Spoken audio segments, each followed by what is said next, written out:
Hey, what's going on, everybody?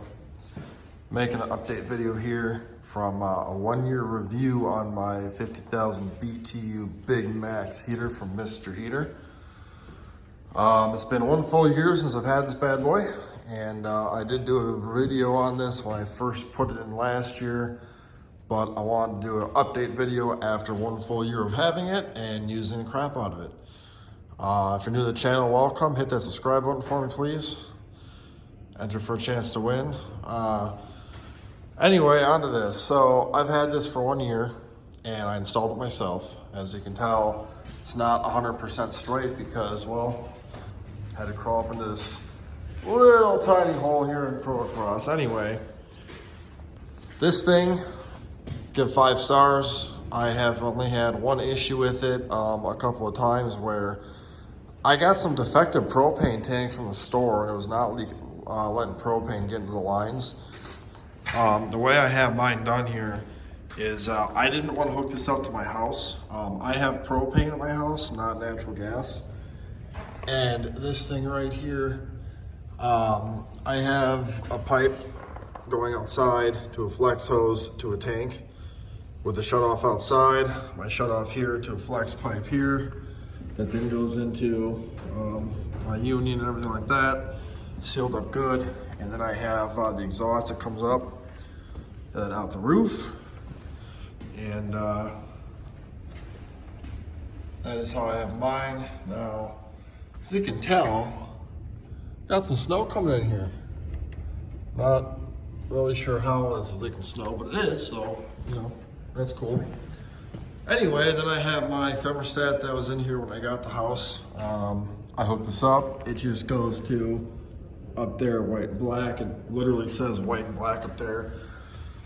Then frame power, I had an outlet that went outside, and so that was already ran to this, and then I just ran power over to this, to a switch, and then up, over, and then down to there, hardwired it in there, and now it works fantastic. Basically now I have the gas turned off, but essentially all that I do is come up here, turn it on, flip the switch, it kicks on. You set this to, you know, whatever you want to set it to, and boom, kicks on. Now, with that being said, in my garage here, this is a 21 by 21 by about, I'd say about 8 foot tall ceiling. My garage door is not insulated, and as you can tell, it is not 100% sealed either.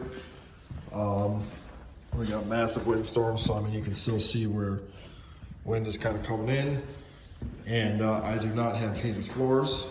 And when it's like right now, it's about negative 22 out with wind chill. Inside the garage, that's Fahrenheit, so we're about, what is that?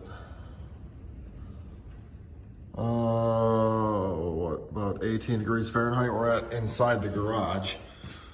With the door open, when it hits below 0 in here, I can close the door and that will heat this up to 70 in about an hour. If I have a car in here that's ice cold from outside, a little bit longer, if it's 35 degrees outside, it takes like 5 minutes and it heats up to 70. So it's, I love it, it works fantastic. I will say, if you install this yourself, having a second or third person would be fantastic for help. It is very heavy to hold up yourself on ladders and crawl upstairs, drill your holes, run the threaded rod, try and hold it up, and then all that stuff. So,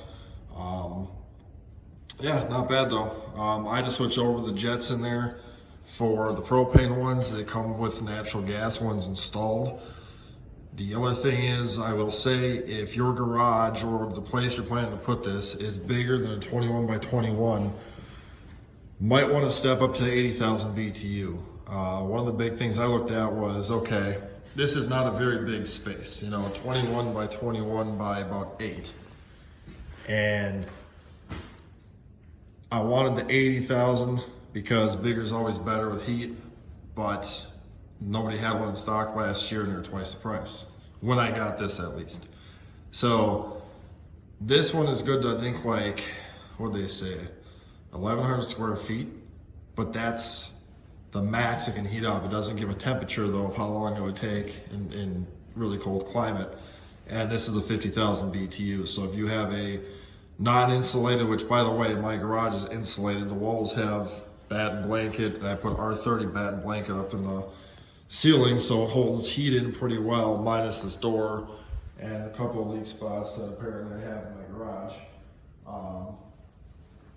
You know what I mean? So there is that. But if you have a bigger garage or a shop, you know, step into an 80 or 100 or 120 or something like that, and you should be just fine. Keep in mind, this thing does suck fuel like crazy, even for my 50,000 one here. A 20-pound propane tank running at 70 degrees will last me roughly about 6 hours or so, give or take. I have a big 100-pound tank I want to have filled that I can put outside for this too, so I would suggest buying like a 100-pound tank unless you route this right to your gas line in your house. And in that case, you'd be just fine.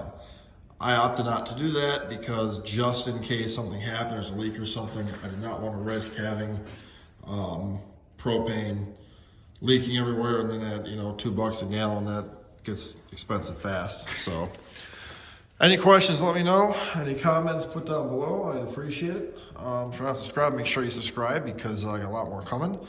And you guys have a good night. I'll talk to you later.